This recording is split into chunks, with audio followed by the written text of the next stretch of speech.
అయితే చెప్తాను. అందరికీ పనికొచ్చే వాస్తవాలు. ఒక 20 సంవత్సరాల కిందట ఈ యూనివర్సిటీలో చదువుకోవాలనుకుని చదువుకోలేని పరిస్థితి దగ్గరేనండి మాట్లాడే ప్రాంతానికి.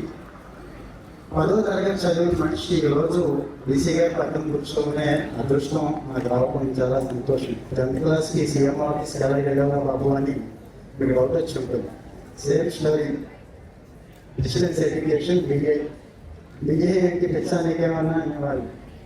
ఆ బిఏ ఎందుకు ఉపయోగపడుతుందంటే అక్కడ ఒక ఆలోచన ఉందండి. ఆ బిఏ తీసుకోవడం మనకు ఒక ఆలోచన ఉంది.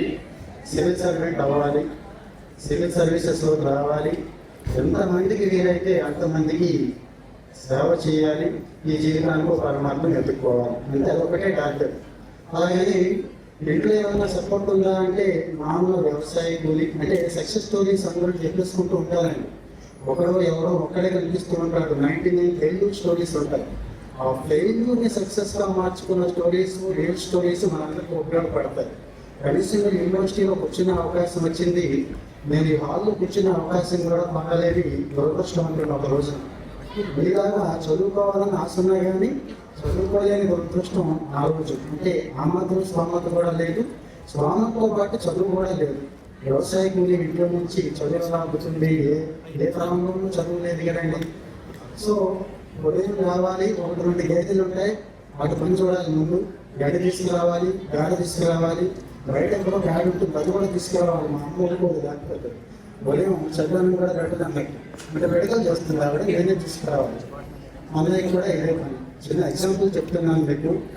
అలాగని ఏదో బిఏ ఏదో హిరణ్యకశిపుడికి చెప్పాడు ప్రహ్లాదు, చదివాము చదువులను మర్మణంగా చదివితే కంట్రీ అని. ఏ రోజు కాలేజీకి అయితే వెళ్ళలేదు, కానీ ఊళ్ళో ఒక లైబ్రరీ ఉండేది. లైబ్రరీని మంచి చేసుకుని లైబ్రరీ మొత్తం చదివేశాను. ఆ లైబ్రరీలోనే పడుకున్నాం అనిపిస్తూ ఉండేది అనమాట. అన్ని పుస్తకాలు తెచ్చుకొని వచ్చేసామండి. అంటే ఒక అలవాటు అది. చదవడం ఎవరికి ఇష్టం ఉండదు. నేను మళ్ళీ చెప్తున్నాను, చదవడం ఎవరికి ఇష్టం ఉండదు. లేదు నాకు చాలా ఇష్టం, రాత్రి పగలు కూడా చదువుతానని ఎవరైనా ఉంటే చెప్పండి, ఒక్కడు చెప్పండి. ఒక్కళ్ళు నాకు చాలా ఇష్టం చదవడం అనేది.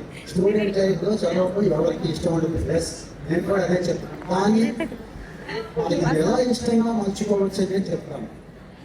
చదవటం ఇష్టం ఆడదు, చదవటం ఎలా ఇష్టంగా మలుచుకోవచ్చు. ఈరోజు నేను ఉద్యోగం చేసినా 10 గంటలు చదువుతాను, 2-3 గంటలు మాట్లాడతాను. ఈరోజు నా అదృష్టం ఏంటంటే ఈ రాష్ట్రంలో ఉన్న ప్రజల మొత్తానికి మొదటి గ్రేడింగ్ సాధిస్తాను నేను. ప్రజల బాధలన్నీ కూడా